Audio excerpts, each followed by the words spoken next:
अब ये जो समाचार हम डिस्कस करने वाले हैं, ना सिर्फ ये आपके अपकमिंग कॉम्पिटिटिव एग्जामिनेशंस के पॉइंट ऑफ व्यू से काम का है, मगर जो डिफेंस के एग्जामिनेशंस होने वाले हैं, उनके लिए ये स्पेशली बहुत ज़्यादा काम का है। चाहे नेशनल डिफेंस एकेडमी का पेपर हो, कंबाइंड डिफेंस सर्विसेज हो, डिफेंस की और भी जो दूसरे आपके अपकमिंग एग्जामिनेशंस हैं, उसके लिए ये न्यूज़ बहुत ज़्यादा रेलेवेंस रखती है। तो डिफेंस एस्पिरेंट खास तौर पे इस समाचार को अच्छे से प्रिपेयर करें। चलो शुरू करते हैं।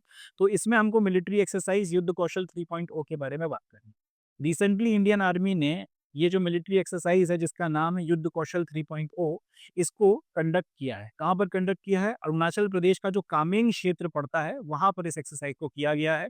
एंड ये जो एक्सरसाइज है वो हाई एल्टीट्यूड की मिलिट्री एक्सरसाइज है। मतलब एक अच्छी खासी हाइट पे, एक आप कह सकते हैं हिमालय की जो काफ़ी ज़्यादा हाइट्स हैं वहाँ पर इस एक्सरसाइज को जो है वो कंडक्ट किया गया है। इस युद्ध अभ्यास को जो है वहाँ पे करवाया गया। ऑब्जेक्टिव यह है to show the preparedness of next generational warfare in extreme Himalayan conditions. अब हिमालय की जो आपकी ऊंचाई है, हिमालय का जो पूरा का पूरा टेरेन है, वो बहुत आप कह सकते हैं भीषण टेरेन है। एक सामान्य आदमी के लिए, एक नॉर्मल सिविलियन के लिए तो वहाँ पर जीना भी मुश्किल है। ऐसी परिस्थितियों में अगर कल को कोई युद्ध हो जाता है, और अगर खुलकर बात की जाए चाइना के साथ में, अगर गलवान जैसा अगर फिर से कोई स्टैंड ऑफ क्रिएट होता है, तो ऐसी कंडीशन में फिर फ़ौज जो है कितना अच्छे से तैयार है, कितना उसकी प्रिपेयर्डनेस है, उसको चेक करने के लिए एंड साथ ही साथ अपनी कैपेबिलिटीज़ को डेमोंस्ट्रेट करने के लिए इस एक्सरसाइज़ को कराया गया है कि भाई हम बता रहे हैं दुनिया को कि हम किस हद तक जो है प्रिपेयर्ड हैं। एंड साथ ही साथ जो नेक्स्ट जनरेशनल आपका वॉरफेयर हो रहा है जिसमें टेक्नोलॉजी का काफ़ी ज़्यादा योगदान है।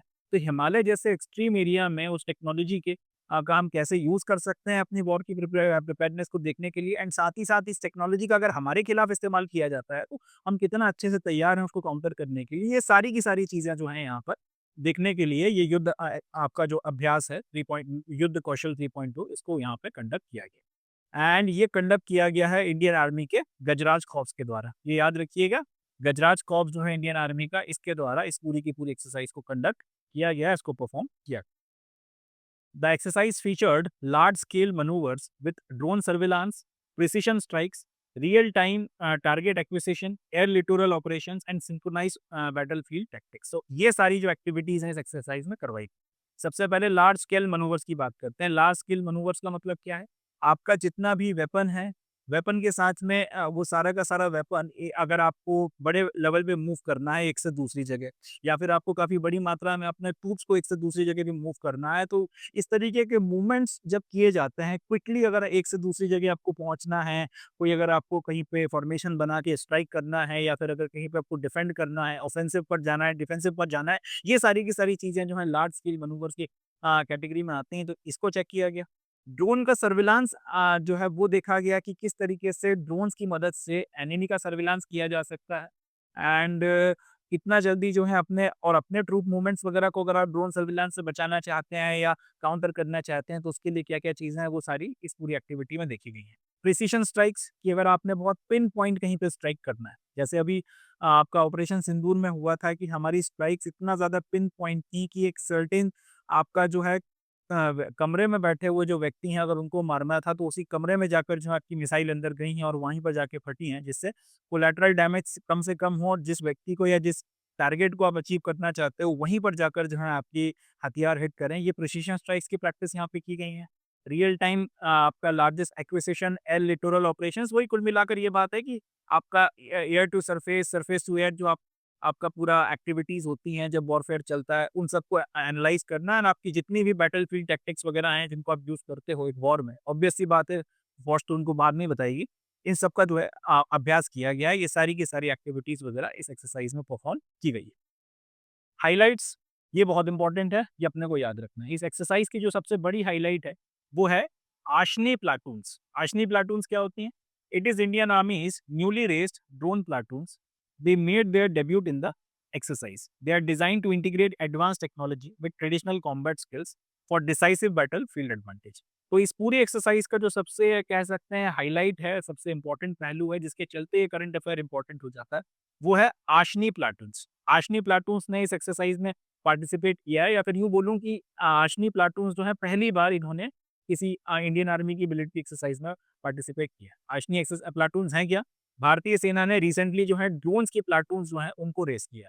अभी तक आपके जो ड्रोन्स वगैरह थे उनकी डेडिकेटेड प्लाटून्स नहीं। ऑपरेशन सिंदूर में भी हमने देखा है, और इसके पहले रशिया और आपका यूक्रेन का जो कॉन्फ्लिक्ट चल रहा है उसमें भी हमने देखा है कि drones are the part of future battles now. Drones will play a very important and decisive role in upcoming all wars. तो ये बात अब हमको भी समझ में आ गई है कि ड्रोन्स को लेकर अब आपको जो है डेडिकेटेडली सीरियस होने की ज़रूरत है।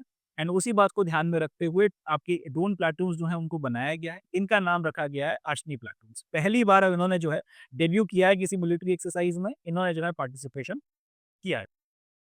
They are design to integrate advance technology with traditional combat skills. वही बात कि आपकी जो ट्रेडिशनल अभी तक की कॉम्बैट स्किल्स थी जिनका इस्तेमाल करके वॉर किए जा रहे थे, उसके साथ में अब ये जो आपका ड्रोन की पूरी टेक्नोलॉजी है, इसको किस तरह से इंटीग्रेट किया जा रहा है और किस तरह से इसको जो है अपने डिसाइसिव बैटल एडवांटेज में इस्तेमाल किया जाए, ये पूरी की पूरी जो प्रैक्टिसेस वगैरह हैं यहाँ पर करी गई हैं। इन सारी चीज़ों का जो है यहाँ पर हम लोगों ने खास तौर पे ध्यान रखा है। ये सारी के सारे ये सारे के सारे तजुर्बे इस मिलिट्री एक्सरसाइज के तहत में करके खत्म किए गए हैं और आगे भी इसको और ज़्यादा जो है परफेक्ट किया जाएगा। ये होगी ओवरऑल। हम लोग ये कंक्लूड कर सकते हैं कि युद्ध कौशल 3.2 ने एक बार फिर से रीइंफोर्स कर दिया है कि आगे जितनी भी आपकी बैटल्स होने वाली हैं वो मल्टी डोमेन ऑपरेशंस होने वाले हैं। ऐसा नहीं होगा कि अब सिर्फ अगर लड़ाई होनी है तो थल सेना से थल सेना लड़ेगी और वायुसेना से वायुसेना लड़ेगी या नेवी से नेवी लड़ेगी, अब ऐसा नाटक नहीं है। अब आपको अब जैसे ड्रोन्स हैं, अब आर्मी जो है ड्रोन्स अगर ऑपरेट कर रही है तो बेसिकली वो एयर पावर का भी इस्तेमाल कर रही है। तो यहाँ पर सिर्फ थल सेना की बात नहीं हो रही है, इससे सोल्जर टू सोल्जर फाइट नहीं हो रही है, यहाँ पर एयर एलिमेंट भी जो है कॉम्बैट का पार्ट हो गया। तो बेसिकली अब जितने भी आपके लड़ाई झगड़े आगे होंगे, जितने भी वॉर्स होने हैं, मल्टी डोमेन ऑपरेशंस होने वाले हैं। एंड आपको जितनी भी आपकी इमर्जिंग टेक्नोलॉजीज निकल कर आ रही हैं, इसके लिए आपको अपने टोस पे होना पड़ेगा, पूरे टाइम चौकन्ना होना पड़ेगा। एंड इन टेक्नोलॉजीज को जितना हो सके उतना अच्छे से अपने को अडॉप्ट करना है, जितना हो सके उतना बेहतर तरीके से अपने एडवांटेज में इस्तेमाल करना है, हर तरीके से एनालाइज कर कर भारतीय सेना को जितना हो सके इतना सशक्त अपने को बनाना है। इन सारी बातों को ध्यान में रखते हुए ये मिलिट्री एक्सरसाइज जो है खत्म हुई। तो ये अपना समाचार हो गया। अब यहाँ से क्वेश्चंस कौन-कौन से बनेंगे? सबसे पहला क्वेश्चन तो यही बनेगा कि युद्ध कौशल 3.2 एक्सरसाइज जो रिसेंटली हुई थी, ये हुई कहाँ पे थी? याद रखना है, अरुणाचल प्रदेश में हुई थी और अरुणाचल प्रदेश में भी कहाँ पर हुई थी? इसका जो कामेंग क्षेत्र पड़ता है वहाँ पर हुई थी। ऑब्जेक्टिव क्या था? हाई एल्टीट्यूड जो इलाके हैं हिमालय के, वहाँ पर हमको हमारी जो मिलिट्री प्रिपेयर्डनेस थी, वो दिखानी थी और टेक्नोलॉजी का यहाँ पर किस तरीके से इस्तेमाल हो सकता है हमारे खिलाफ, उसको देखना था। हम किस तरह से टेक्नोलॉजी का इस्तेमाल दुश्मन के खिलाफ कर सकते हैं, इन सारी चीज़ों को टेस्ट करना। लास्ट की इस एक्सरसाइज को यहाँ से इस एक्सरसाइज को परफॉर्म किसने किया था? जवाब हो जाएगा भारतीय सेना के गजराज कॉर्प्स ने इसको परफॉर्म किया था। अब इसके बाद में आते हैं कि ये आशनी प्लाटून्स क्या होती हैं? जवाब या अपने को ध्यान रखना है, आशनी प्लाटून्स रिसेंटली इंडियन आर्मी के द्वारा रेज़ की गई ड्रोन प्लाटून्स हैं। एंड इन्होंने पहली बार जो है अपना ये युद्ध कौशल 3.0 में जो है पार्टिसिपेट किया। तो ये क्वेश्चन यहाँ से बन के तैयार होता है, अपने को ये ध्यान रखना है। आशनी प्लाटून्स भारतीय सेना की प्लाटून्स हैं। कैसी प्लाटून्स हैं? रिसेंटली रेस की गई ड्रोन प्लाटून्स हैं। ठीक है जी? इतने कुछ क्वेश्चंस यहाँ से बनते हैं। डिफेंस के लिए बहुत इंपॉर्टेंट है। अच्छे से आपने को इसको प्रिपेयर करना है। नेक्स्ट न्यूज़ देखते हैं।